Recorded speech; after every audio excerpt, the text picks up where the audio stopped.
I'm pleased to be able to announce that Plaid Cymru has secured a deal with the Welsh Liberal Democrats today, a deal worth £100 million to support the Welsh Government to get its budget through.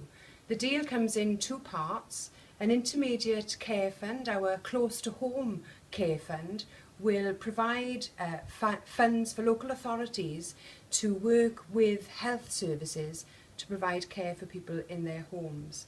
We've also secured provision for the pupil deprivation grant, and together this package will provide for some of the most vulnerable people in our communities.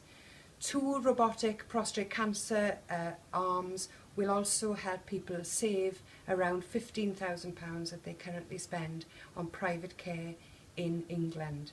The package altogether helps some of the most vulnerable people in our communities and demonstrates that Plaid Cymru is determined to put people first.